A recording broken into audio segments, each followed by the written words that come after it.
अस्सलाम वालेकुम viewers, ideal tutor में खुशामदीद एक नई वीडियो के साथ।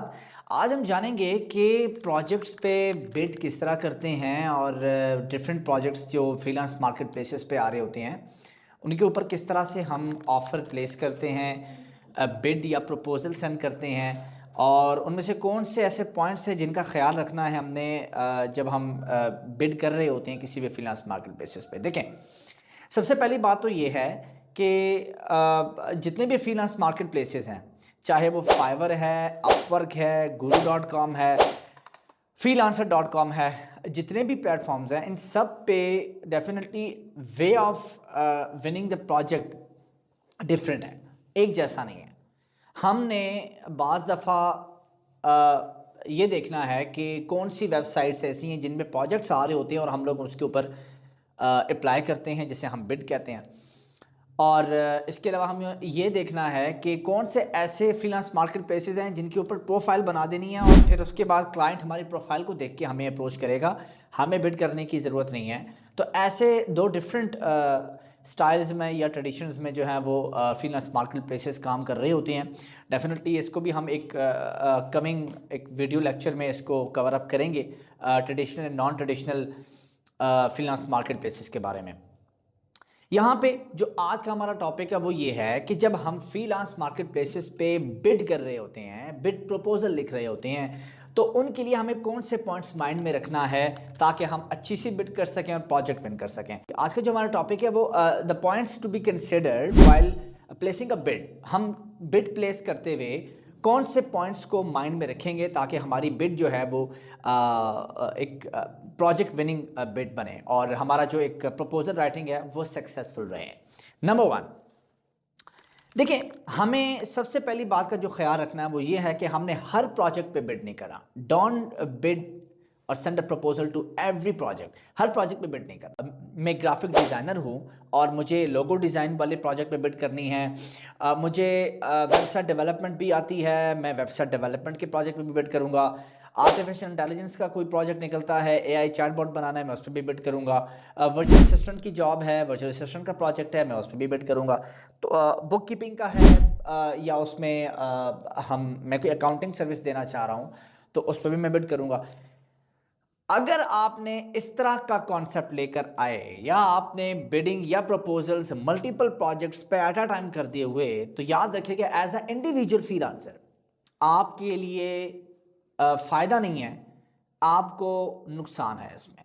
उसमें मेन पॉइंट क्या है? मेन पॉइंट ये है कि मल्टीपल प्रोजेक्ट्स पे बिड तब की जाती है जब आप एक आईटी सॉल्यूशन का पूरा एक कंपनी है, आपका जो है वो एक सॉफ्टवेयर हाउस है, आपके पास मल्टीपल प्रोजेक्ट्स करने के लिए एक्सपर्ट लोग बैठे हैं और आप हर बंदे से डिफरेंट कैलिबर का और डिफरेंट स्किल ऑफ एक्सपर्टीज का जो प्रोजेक्ट आता है आप उससे काम करवाते हैं। अगर आप एज एन इंडिविजुअल काम कर रहे हैं, अकेले काम कर रहे हैं, एज अ बिगिनर हैं, तो सबसे पहले आप वही प्रोजेक्ट पे बिड करें, उसी पे प्रपोजल भेजें जिसका आप खुद काम जानते हैं।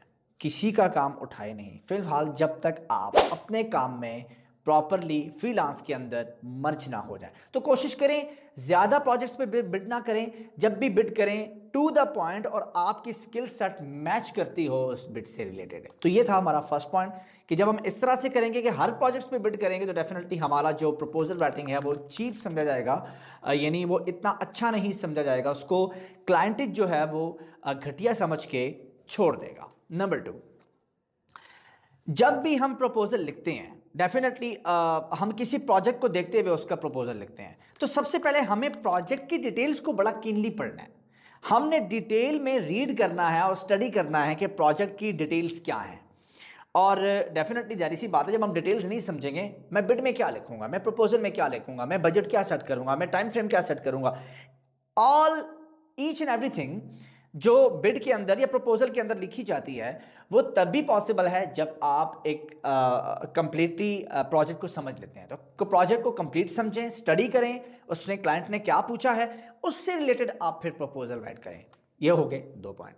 नंबर थ्री, देखिए, आप कोशिश करें कि अवॉइड करें कि टेम्पलेट यूज़ ना करें, पहले से बना बनाया हुआ स्क्रिप्टेड प्रपोजल ना लिखें। आप कहते हैं कि जब मैं ग्राफिक डिज़ाइनिंग करता हूं और मेरी स्पेसिफिक फील्ड है कि मैं लोगो डिज़ाइन बनाता हूं, मैं लोगो डिज़ाइनिंग करता हूँ, मैं ब्रांड आइडेंटिटी पे काम करता हूँ, या मेरी जो एक्टिविटी है वो स्टेशनरी डिज़ाइन पे है, तो आप स्पेसिफिकली उसके ऊपर पहले से बिड प्रपोजल बना के आपने किसी एमएस वर्ड के अंदर सेव कर रखी हुई है, नोटपैड के अंदर आपने सेव कर रखी है, और जो ही प्रोजेक्ट सामने आता है आप कॉपी करके उस पर पेस्ट कर देते हैं ताकि फ़ौरन से प्रोजेक्ट पे अप्लाई कर दिया जाए, तो ये चीज़ बहुत गलत है। अच्छा, एक बात और भी माइंड में रखिएगा, आजकल लोग एआई जनरेटेड स्क्रिप्ट लिखते हैं या बिड प्रपोजल लिखते हैं, चैट जीपीटी पे गए, मेटा एआई पे गए और फ़ौरन से इनपुट किया कि मुझे फ़लाँ प्रोजेक्ट के लिए प्रपोजल राइटिंग करनी है, तो वो कंप्यूटराइज जनरेटेड जो एआई जनरेटेड होता है वो वर्डिंग निकाल के आपको दे देगा, आप कॉपी करके पेस्ट कर देते हो।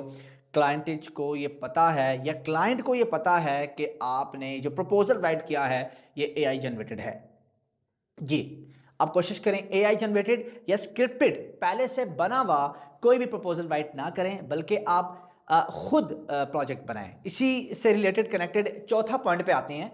चौथा पॉइंट है कस्टम टेलर्ड प्रपोजल राइटिंग, यानी आप अपनी मर्जी का खुद से हर प्रोजेक्ट पे नया प्रपोजल राइट करें, बजाय इसके कि कोई पहले का लिखा हुआ प्रपोजल स्क्रिप्टेड आपके पास पहले से कहीं सेव हुआ उठा के उसको कॉपी पेस्ट करें। ऐसा नहीं करना। हाँ, इसमें एक बात और है, अगर आप कोई स्क्रिप्टेड उठा भी लेते हैं तो आप उसमें एटलीस्ट चेंजेस करें। You must look and read thoroughly about the project posted on different freelance marketplaces जिसके ऊपर आप बिड कर रहे हैं। जिस प्रोजेक्ट में बिड कर रहे हैं आप, उसमें जो बात पूछी गई है आप बिड के अंदर या प्रपोजल के अंदर भी वो बात दोहराएंगे। यू हैव टू रिपीट, आप उसको रिपीट करेंगे और देन आप अपना मैसेज कन्वे करेंगे। अगर पहले से स्क्रिप्टेड लिखा हुआ होगा तो वो तो किसी और प्रोजेक्ट के लिए आपने लिखा था, वो तो एक जनरल आपने एक वर्डिंग लिखी थी जो हर प्रोजेक्ट के लिए मैच नहीं करती। तो स्पेसिफिकली जब आप किसी प्रोजेक्ट के लिए बिड करते हैं या प्रपोजल राइट करते हैं तो डेफिनेटली आपको खुद कस्टम टेलर्ड बनाना होगा, खुद अपनी मर्जी की वर्डिंग यूज करके प्रोजेक्ट की डिटेल को देखते हुए प्रोजेक्ट की बातों को अपने बिड के अंदर लिख के क्लाइंट को बताना होगा। और इसी बात को क्लाइंट देख रहा होता है कि फ्रीलांसर मेरी बात समझ चुका है, अगर तो समझ चुका है तो वो मेरा पॉइंट्स को रिपीट कर रहा है, इट्स मीन कि उसने मेरी बात को समझा है, उसने थॉरली रीड किया है कि मेरे प्रोजेक्ट के डिटेल्स क्या हैं। लिहाजा आप जब भी प्रपोजल राइटिंग करें तो कस्टम टेलर्ड प्रपोजल राइट करें, ताकि किसी किस्म का जो है वो कॉपी पेस्ट का एलिमेंट क्लाइंट को इसका जो इमेज है वो ना जाए। तो ये हुए 4 पॉइंट्स। नंबर 5, देखिए कोशिश करें ना तो आपकी बिड अंडर बिड हो ओवर बिड हो। मीन्स कि आप जो प्रपोजल राइटिंग कर रहे हैं ना तो ओवर बिड करें ना अंडर बिड करें। देखिए इसमें 2 सिनेरियोज हैं। नंबर 1, ज्यादा बिडिंग करना। मैं कहता हूं कि आपने बहुत से प्रोजेक्ट्स पे बिड कर दिया, नो डाउट आपने अपनी स्किल सेट के ऊपर जो प्रोजेक्ट्स थे उसी पे बिड किया, लेकिन बहुत से प्रोजेक्ट्स पे कर दिया। अगर उसमें से 2 या 3 या 4 प्रोजेक्ट के क्लाइंट्स पे रिप्लाई आ जाता है तो एट अ टाइम किस किस क्लाइंट को रिप्लाई करेंगे, किससे बात करेंगे, किससे डील खत्म करेंगे। If you have a capability, अगर आपके पास कैपेसिटी है, आप इस काबिल हैं कि आप more than 1 project at a time ले सकते हैं, कम्युनिकेट कर सकते हैं, और कम्युनिकेट करने के बाद आप प्रोजेक्ट विन भी कर लेते हैं और उसको with in a time line जो आपने एक डेडलाइन ले रखी है उसी डेडलाइन के अंदर ही आप प्रोजेक्ट मीट कर लेते हैं, और फिर तो बहुत अच्छी बात है। एज ए इंडिविजुअल या बिगिनर आप कोशिश करें बहुत ज़्यादा बिडिंग भी ना करें, बहुत कम बिडिंग भी ना करें, ना ओवर बिडिंग करें जिससे आप पे बर्डन पड़ जाए, और ना अंडर बिडिंग करें जिस पे आप समझ रहे हो कि आपका प्रोजेक्ट ही नहीं आ रहा, आपको कोई रिस्पॉन्स ही नहीं मिल रहा। तो इसका मतलब आप एक दिन में अगर 10 बिड करने की आपकी कैपेबिलिटी है तो आप करें, 10 बिड्स करें, बजाय इसके कि आप 1 बिड करें। तो दैट्स वाई ना ओवर बिडिंग हो ना अंडर बिडिंग। ये तो एक सिनेरियो हुआ। इसमें जो दूसरा सिनेरियो है वो ये होता है कि आप जब बिड कर रहे हैं तो जो आपका बजट है, प्रोजेक्ट का बजट, लेट्स सपोज कि जो आपका प्रोजेक्ट है वो लोगो डिज़ाइन का है और क्लाइंट ने जो बजट पोस्ट किया हुआ है वो मेंशन किया हुआ है $100 का, $100 का, यानी $100 में आपने लोगो डिज़ाइन बना के देना है। अगर आप उसको कहें कि मैं ये $30 में बना दूंगा, इट्स मीन आप अपने प्रपोजल को चीप कर रहे हो, घटिया बना रहे हो, आपके काम की कोई वैल्यू नहीं है, कोई वर्थ नहीं है। आप $30 में इतना अच्छा सा लोगो बनाओगे जबकि क्लाइंट जो है वो ऑफर कर रहा है $100। अगर आप कहो कि नहीं $100 में नहीं, मैं तो $200 में बनाऊंगा, इट्स मीन कि आपका बजट भी बहुत ओवर हो रहा है। $200 is not suitable, not reasonable for the client कि जिसके लिए आप अप्लाई कर रहे हैं वो $100 डिमांड कर रहा है, उसमें वो अपना प्रोजेक्ट लेना चाह रहा है, और आप जो है वो $200 में वो काम करके देना चाह रहे हो, तो ना तो ओवरबिड मींस ओवरवेट करें अपने बजट को, और ना ही कम बिड करें इतना कि आपका जो प्रपोजल है वो चीप समझा जाए। तो कुछ मॉडरेट सा सिनेरियो रखें जिसमें $10-20 की कमी पेशी होनी चाहिए, जहां पे आपको लगे कि आप भी थोड़ा सा सर्वाइव कर लें, आपको प्रोजेक्ट मिल जाएगा और क्लाइंट को भी जो है वो इससे थोड़ा सा बेनिफिट हो जाएगा, और एक्स्ट्रा अगर क्लाइंट दे सकता है तो अपनी जेब से वो आपको दे सकेगा। तो अंडर बिड ओवर बिड नहीं करना है। नंबर 6, देखें, आप प्रपोजल राइट करते हैं डिफरेंट मार्केट प्लेसेस पे, डिफरेंट प्रोजेक्ट्स आ रहे होते हैं, हर प्रोजेक्ट एक नेचर का नहीं, सेम नेचर का नहीं होता, टाइमलाइन डिफरेंट होती है। तो आप जब भी प्रपोजल राइटिंग करें तो उसके अंदर जो टाइम लिखें, कि क्लाइंट ने अगर प्रोजेक्ट के ऊपर लिखा कि 10 दिनों में एक प्रोजेक्ट मुझे चाहिए, तो आप उस टाइम फ्रेम को पहले तो अपने प्रपोजल लिखेंगे तो टाइम फ्रेम को उसके अंदर मेंशन करें, कि अगर आप 10 दिन कह रहे हैं तो ठीक है, आप उसको 10 दिन का कहें। अगर प्रोजेक्ट 10 दिन से ज़्यादा का है तो आप ज़्यादा टाइम दे दें, आप उसको कहें 12 दिन, 14 दिन, 2 हफ्ते, ठीक है, 15 डेज। वजह क्या है?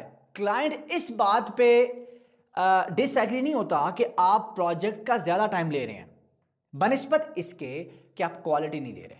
आप कोशिश करें अपना टाइम फ्रेम बड़ा सोच समझ के देना है, और इससे पहले भी वीडियोस में मैं आपको बता चुका हूं कि जब भी आप डेडलाइन डिसाइड कर रहे हो क्लाइंट के साथ, या डिसाइड करें भी किसी क्लाइंट के साथ किसी प्रोजेक्ट में, या मेंशन भी करें, तो 2 से 3 दिन ज़्यादा करें, ताकि आपके पास रिजर्व के डेज हों, वो वर्किंग आवर रिजर्व में पड़े हों। अगर कहीं कोई ऐसी कॉन्टीजेंसी हो जाती है, कोई एमरजेंसी हो जाती है जिससे आपका प्रोजेक्ट वर्क कंप्लीट टाइमली नहीं हो सकता, तो आपके पास 2-3 दिन का जो गैप है वो आपके इस काम को कवर अप कर लेता है। अपने टाइम फ्रेम को अच्छे से डिफाइन करना होता है बिड प्रपोजल के अंदर। नंबर 7, देखिए, जब आप प्रपोजल लिखते हैं तो डेफिनेटली आपको क्लाइंट की हिस्ट्री देखना होती है। आप क्लाइंट की हिस्ट्री के बगैर कोई काम नहीं करते। आप देखें, क्लाइंट पेमेंट वेरीफाइड है, क्लाइंट ने इससे पहले वेबसाइट के ऊपर काम दे के कुछ स्पेंड किया हुआ है, और क्लाइंट की रेटिंग भी अच्छी है। ये 2-3 पॉइंट्स ऐसे हैं जो आप देखते हुए आप प्रोजेक्ट बिड करते हैं। तो प्रोजेक्ट बिड करते हुए ये बात का ख्याल रखना है, इसका आपने, बहुत इंपॉर्टेंट चीज़ है ये, कि जब तक आप क्लाइंट की हिस्ट्री को नहीं स्टडी करते, देखते, समझते, तो आप स्कैमर्स में चले जाएंगे, क्योंकि आजकल फ्रीलांस के ऊपर भी बहुत बड़ा स्कैम चल रहा है।